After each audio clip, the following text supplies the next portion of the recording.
She was mad about our mediation and tried to come back for more, but my attorney shut her down.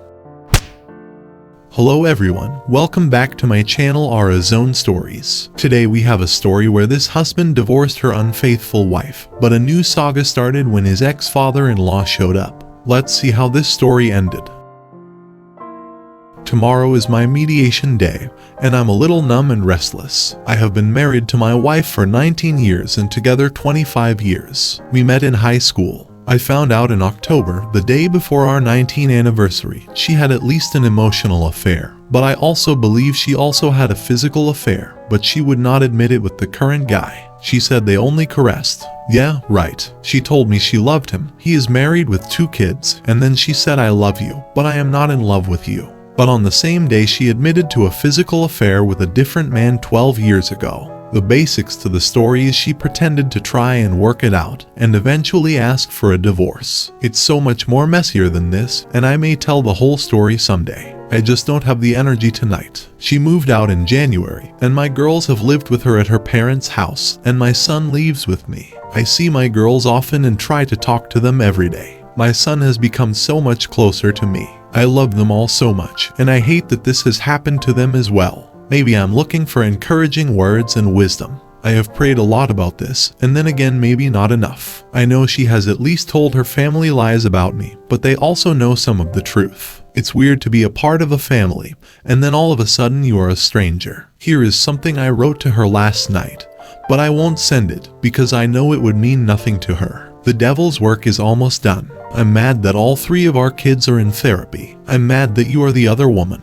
You have destroyed more than our marriage. Our kids are forever changed because of your actions. I worry how this will affect their future relationships. You have destroyed other families, and that makes me sick. How and why would you choose to be the other woman? It's disgusting, and I know you know it is wrong. You are one of the most selfish people I know. You didn't just make a one-time mistake.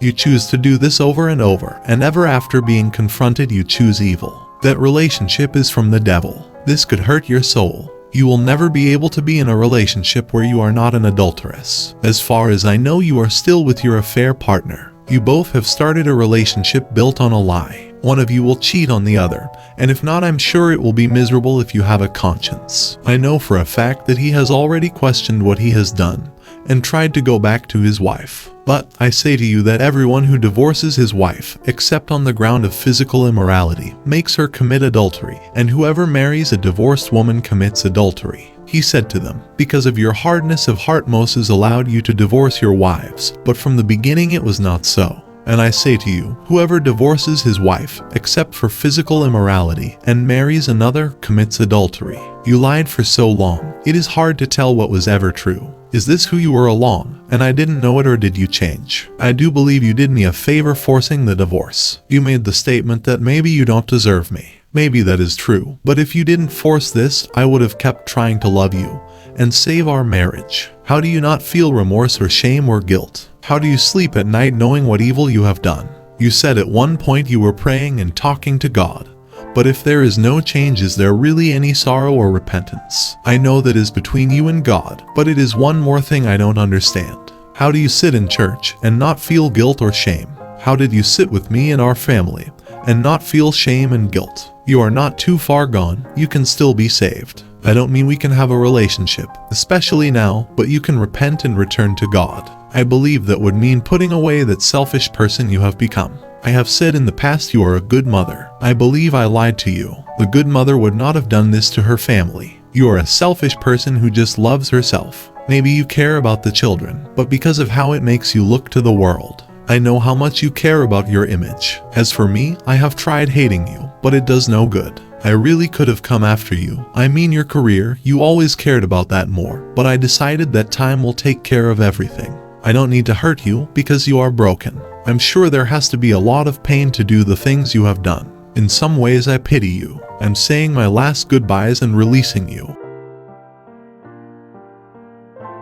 Last week my ex-wife, her dad showed up too, and I worked out a settlement agreement and mediation. It took all day, but we got it done. Basically, since we all agreed it's over, only one party has to prove it up to the judge. I was nice that day and let the girl stay with her, because she had family that came in town.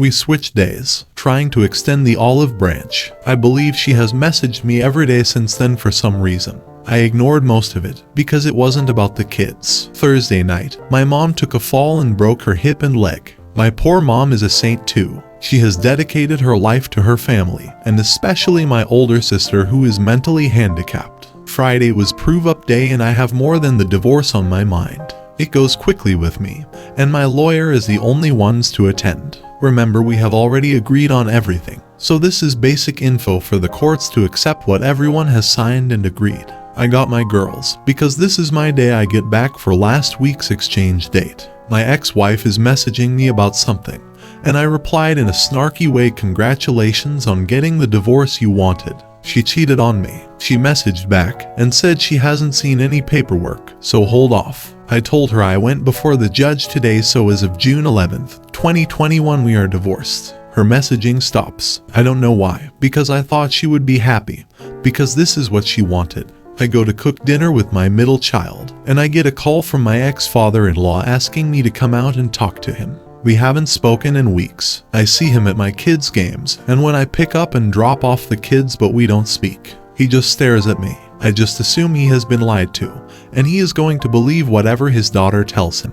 I got my old phone and turned the recorder on, because this isn't normal. I walked out, and he is sitting in my driveway in his truck. I walked around to the driver's side, and he doesn't get out, he just has his window rolled down. He said, "How do you go before the judge without her?" I said, "David, this isn't about you. He was there last week under my protest too. I didn't marry you, and I'm not divorcing you, so I'm not having this conversation with you. I should have gone inside at this point. If she wants to talk, I'll do it with her, but stay out of this." He said, "You will tell me." I pointed my finger at him to make my point that much cleaner, and he swatted at me and he said, "Don't you point at me.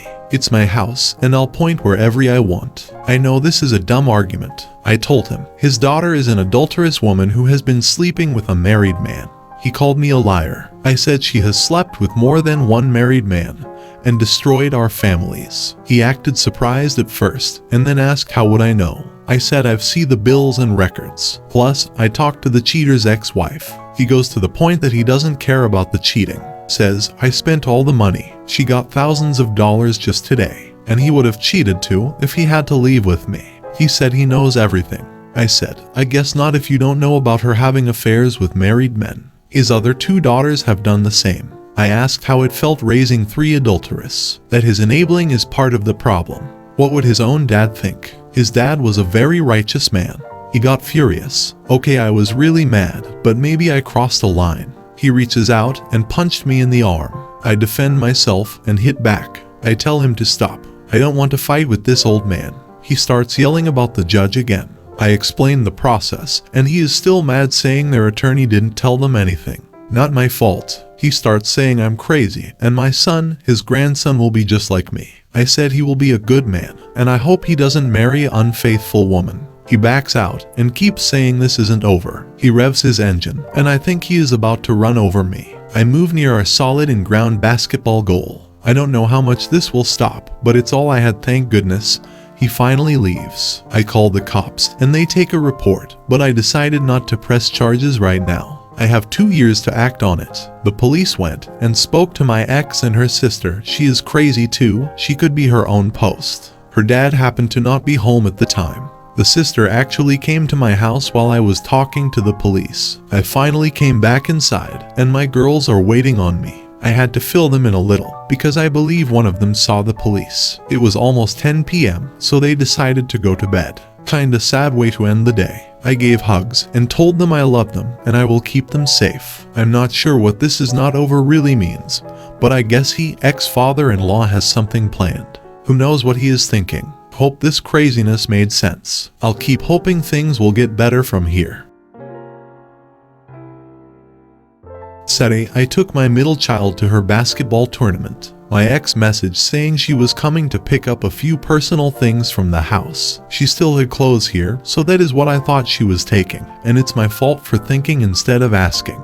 While I am at my daughter's basketball game, I get a call my mother had a stroke, and she was being life-flighted to a bigger hospital that can help. I get home to find the house gutted. She took a lot. Part of the agreement was everything stays till the house, until it's sold. She may be mad because she had told her partner that she was getting everything she wanted back in November, which included the house and kids. She didn't get the house, and my son is living with me. I see my girls almost every day too. I don't think she read or apparently didn't understand what we agreed to the week before.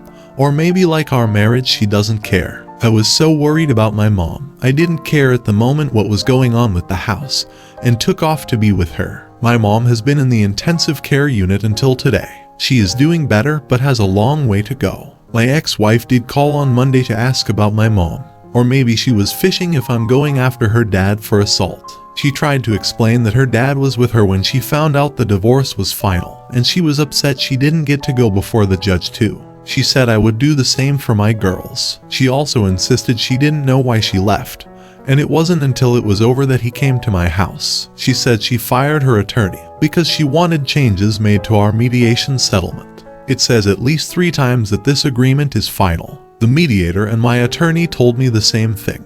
The message she left for my attorney was she wanted 30 to see what her options are, but she is not in a hurry to do anything because I have so much going on with my mother. I messaged my attorney and told her I don't trust her at all and get that last bit of paperwork finished. She did it yesterday, so we will see. My attorney and my brother, who is also an attorney, said my ex can't do anything, that it's done. I really don't know what the big deal is because she wanted the divorce and she has a partner. Let's end this and let me go. I made it home last night and I was trying to figure out what all got taken. Some things we were supposed to split, and you can guess how that worked out for me because I was not here. One thing is a little puzzling is why I took all the Bibles. We had a collection of them. She doesn't obviously care what is written in the Bible, so why take them? I'm sure she has justified her actions, but that doesn't make it right with God. I sometimes want to message and tell her some of these things, but I know I'm wasting my breath. I believe she is with her partner this week, and now that we divorced I need to let it go. I sometimes shake when I think about them together. I did it tonight and my middle child saw it and was really worried about me. It's not good. I hope I never meet him, because I don't know if I can keep myself from going after him. I know it's her too, but I may have to leave if he comes around at some point. I'm starting individual counseling again soon, and I know I need it. Anyway, thanks for the prayers for Mom. I know many of you are going through tough times with your spouse or ex. I wish you all the best and peace. It's been a little bit since my last update, and things have settled down since the divorce is final now. It's been 6 weeks since the divorce was final. For some reason she was mad about our mediation and tried to come back for more, but thank goodness I had a good family law attorney to shut that down. She fired her attorney after everything was done, so that's kinda funny. I thought everything was fair, but maybe that's why she was mad. I forced the sale of our house. The home was already destroyed, and she was mad about that too. Back in November, she told her partner that she was getting everything, which included the house and kids. I offered her to buy me out, but she wanted to give me no equity. I'm glad it went down this way, because coming to my old house to get my kids while another man's truck is in my driveway would have depressing. I actually had to deal with that last night as I dropped her last items off. I didn't see her, but it still kinda hurts. My son also chose to live with me, so that's awesome.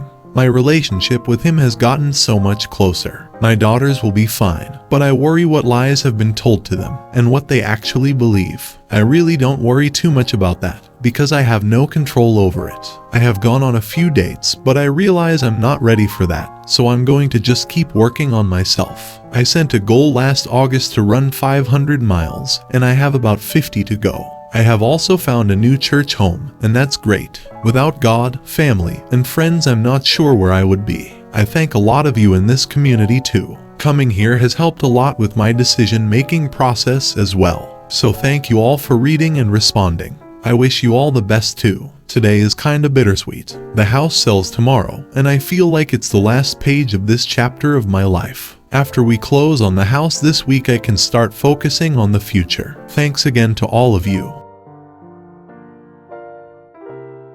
I write this as encouragement to all those who are going through the situation of discovering your spouse or partner has cheated.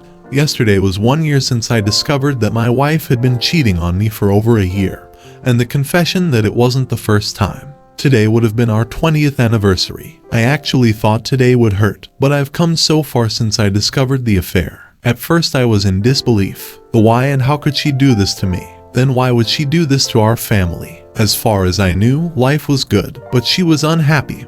Her words, and she didn't talk to me about it, but she gave herself to another man. The first few months the pain was unbearable at times. I would cry hard at different triggers, and I had a hard time even going to work. We tried to save the marriage for a few months, but in the end, she wanted the divorce. You can't make someone love you, so I filed for divorce. I kept my vows of remaining faithful until the divorce was final in June. Since then, I have started dating. It's crazy out here, and doing things to make myself better and happier. I accomplished a goal of running 500 miles. I ran a 5K and did 3 half marathons on my own. I have a business that me and my dad started last year, and it's going good. I wish I could say every day was good, but I still have my ups and downs. I still have to interact with my ex because we have kids, but for myself I keep that to the basics. Life is good, and God has been with me. I still have a long way to go, but looking at where I was, I've come a long way. If you just started going through this situation,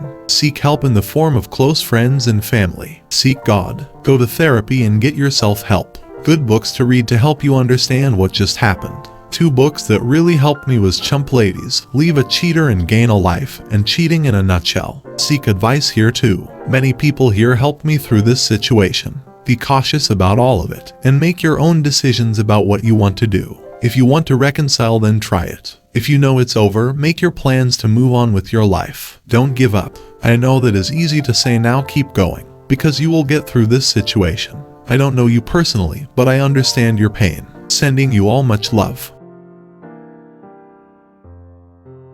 First off, I want to say my life is so much better than the first few months after I found out about the affair. It's been 22 months since D-Day. My life has gotten back to a normal routine.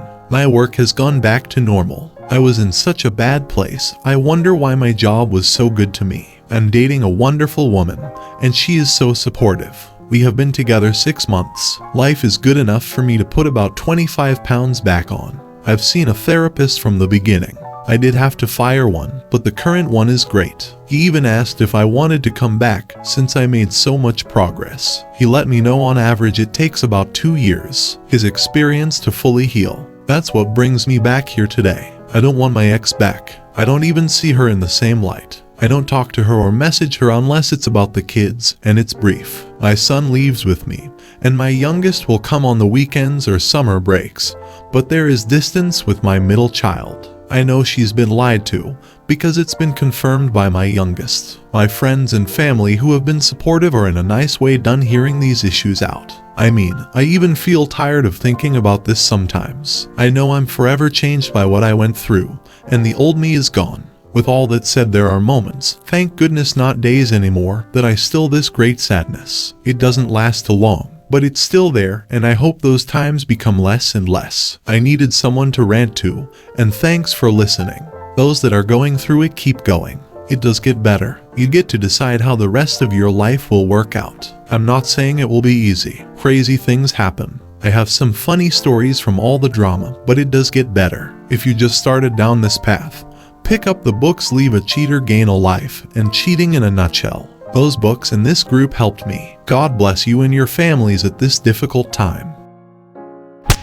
Grieving the death of that marriage, and that person is hard, but it's like any grief. With time, pain is replaced by perspective and appreciation for the good. I think he needs to spend some time one-on-one with his middle child to talk and restore the relationship. He should be happy, man. He is 40 plus and she is also probably 40 plus. Sadly, her dating market is very narrow while his opportunities are still very high. Be glad that he found out.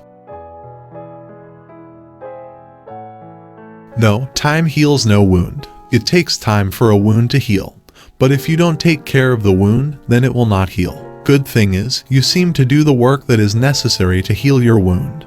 But the question I have for you is, do you know what you want the result to look like? What I try to say is, who do you want to be and what is keeping you from becoming the person you want to be? I guarantee you that it is not the person your ex is that is keeping you from your goal. It is the ex that you still got on your mind. Have you forgiven her for what she did? not necessarily by saying it to her, but only for yourself. Accepting the person you are now and the person you could become, someone who is no longer intertwined with your ex except for the kids, is the most important step in moving on. Of course, that is only my personal opinion. Forgiving her means also to let her go and to accept the new you. Regarding your middle child, be the father that she deserves to be at every chance you get. She is not dumb or blind, and will realize in time that the person her mom paints you to be doesn't fit with the person that she spends time with when she sees you. I wish you all the best on your way forward.